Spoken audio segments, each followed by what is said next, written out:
One of them wanted to be the security guy. He claimed he was a security guy.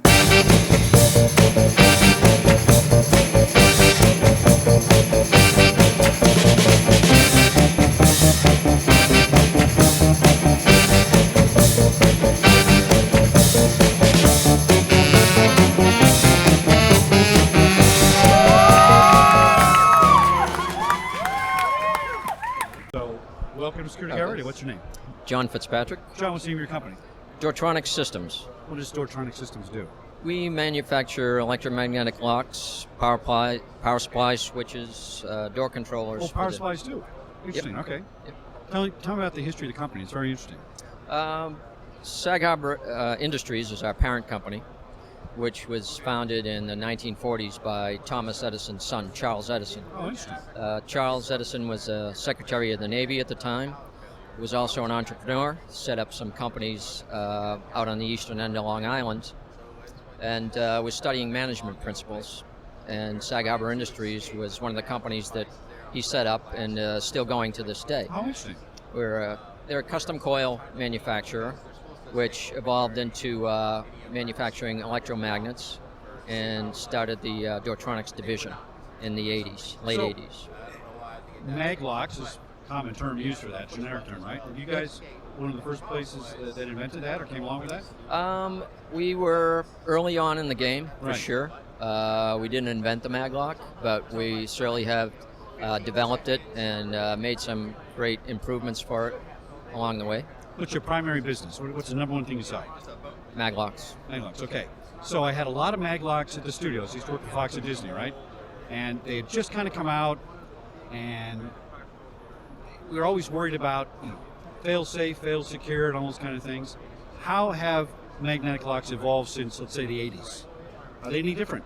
Quite a bit. The Okay. first units were actually a series of individual coils, which were round, and they were, mounted in one single housing. Well, now, instead of individual coils, having a bunch of them, it's one big coil wound okay. around an electromagnetic Now, why is that core.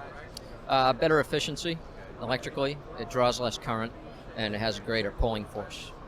I like Maglocks because no moving parts, Yep. right? Electricity issue at a broadcast facility, if we lose electricity, we're off the air, so I wasn't worried about that. And I thought they were very efficient. What's the percentage of Maglocks people install as opposed to, regular hardware and electronic locks and things like that? It's tough to put a finger on because there are so many players there, but I would say in general they're probably about 25% of the market. It seems like a more efficient lock. Are people afraid of them because of the fail-safe, fail-secure aspect, or what? Well, you touched on it earlier about power failure, Right. and It's going to open everything. It has to, right? That's correct. Yeah. However, we manufacture power supplies UPS? with UPS. Okay. So you're good for at least a day, where you can keep the doors locked, and then in the meantime, hopefully power is restored. In this day and age, we don't usually have that much of a downtime. Although in power. if the grid's going to be attacked, which I'm kind of thinking it is eventually, right? Yep. That's what I would do if I was a bad guy. Right. That could be an issue. Now, are your systems integrated now? Are they on the networks? Not on the networks. Oh, good. That's No. a good advantage to have in a Maglock. Yeah. Could it be, or it's just not happening? Oh yeah, absolutely.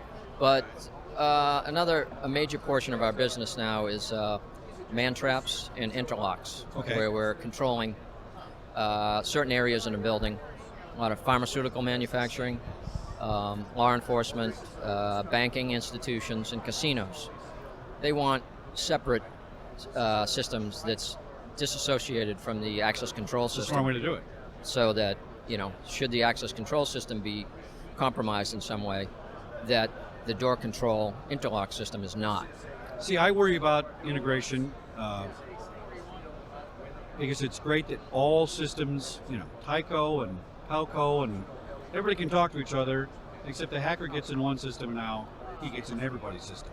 So I like the idea of having standalone components for very specific reasons, so it can't be tampered with on the net. Exactly. And if you have UPS on a Maglock, I'm all for it because now it's not on the network, it's I got a backup for battery. If you can't fix your problem in a day, you got a bigger problem, and Lock's not going to do anything about it, right? Absolutely. So I think that's a great idea. Yeah. What other type of stuff do you make for as far as controllers and locks and things like that? We have a series of interlock controllers, starting with a very basic two-door system, which is relay logic for locked and unlocked doors, or a pair of doors that may be one locked and one unlocked.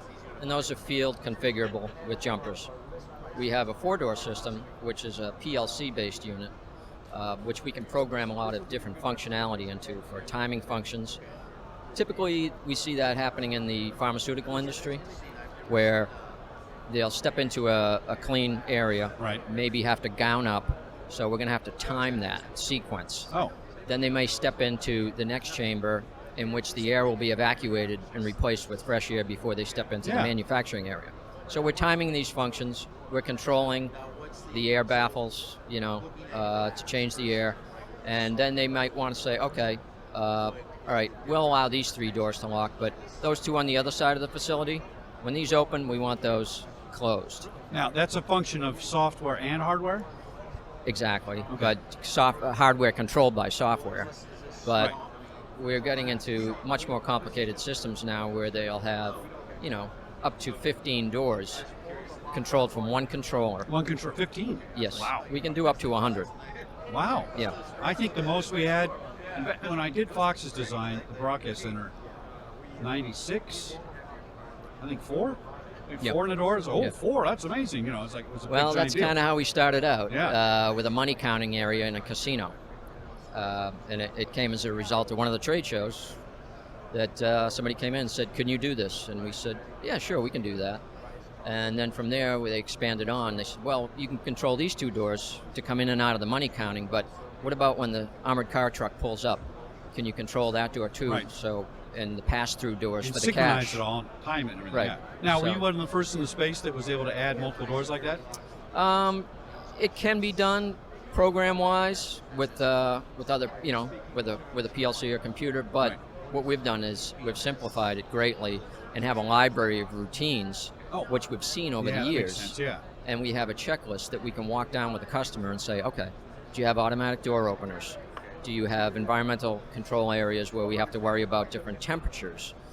They may have to step on a weight pad, a retina scanner, as a higher level security aspects come into it. So we've really fine-tuned it.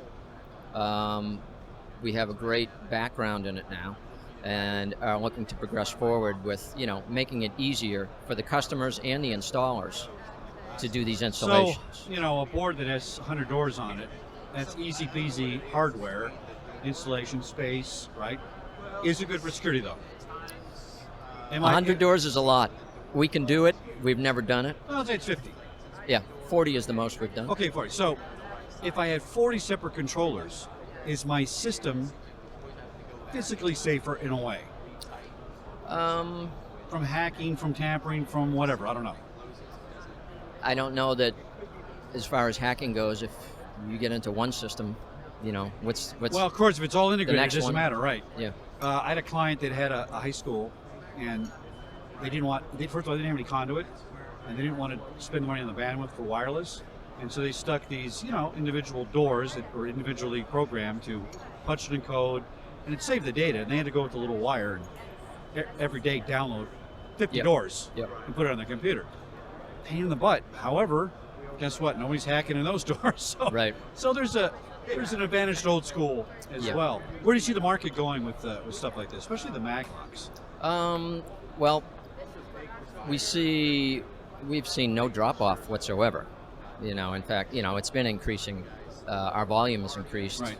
from day one, and which I thought, we may see some of these other mechanical hardware coming into play that have the readers built in, which there are a fair number of them. I've seen a couple today, and they're putting the hardware and software on one panel. It's all Yeah. together, and but more moving parts. Right, more the problems. Maglock's easy. It's an easily retrofittable device. Yeah. So you can come into a space and they say, oh, you know what?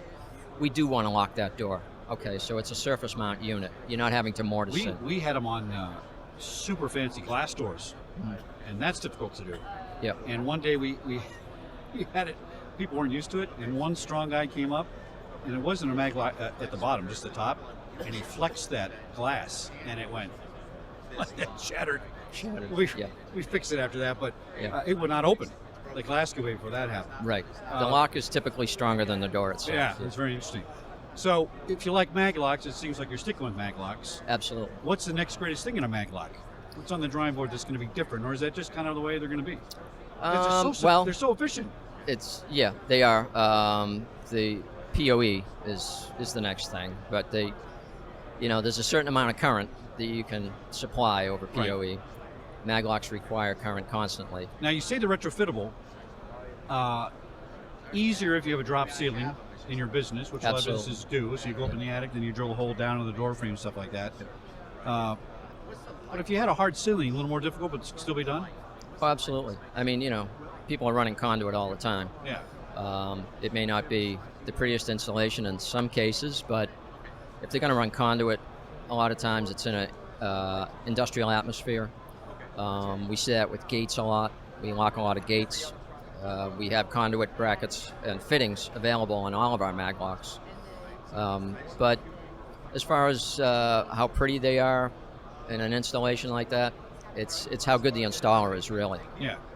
Ours was not pretty with the glass door. Couldn't do about it, but it worked. Very well. We do have, speaking of that type of installation, we have a unit that's a mortise pull. So I love mortise locks. Those are cool. Yeah. So the force is applied right at the door lock where you're grabbing it with your hand. The armature is mounted right in the handle. You walk up to it, it looks just like a regular door handle. Right. Except the armature is mounted in there, and the magnet is right behind it. So instead of having a reader that releases it, it's a mechanical release, so to speak. Well, what I'm saying is it can be released either way. However, if you come up to the door, the magnet is right where you're pulling. It's mounted vertically in the door. Oh, that'd be great. Yeah. Now, I want to talk about the network again. I'm getting old and I get confused sometimes. We can put maglocks on the network, but nobody asks for it? Is that the idea? It's not usually a thing? I am I'm out of that loop a little because after it goes out of my factory, a lot of times I'm not sure, what they're doing with it, how it's being applied. So you're not manufacturing with that board on board to do that. It's just something they might retrofit or something. Right. Like that. Yeah. Absolutely. Yeah. Absolutely. Anything else in the industry that's the latest, greatest thing? What about robots? Are we going to get robots anytime soon? They keep talking about it. I don't know. I haven't heard anything about that, but I wouldn't doubt that eventually. I mean, certainly in the pharmaceutical industry, they do have robots that do a lot of things. Yeah, that's true. Yeah. So it's not like we're unfamiliar with it, but I don't know. Security-wise, I don't. John Fitzpatrick from Dortronics. Thanks for coming in. Which website? Dortronics.com. And where are you guys located? In Sag Harbor, New York. All right, excellent. Thanks for coming on, John. Thank you. Appreciate it. Thanks a lot. Excellent.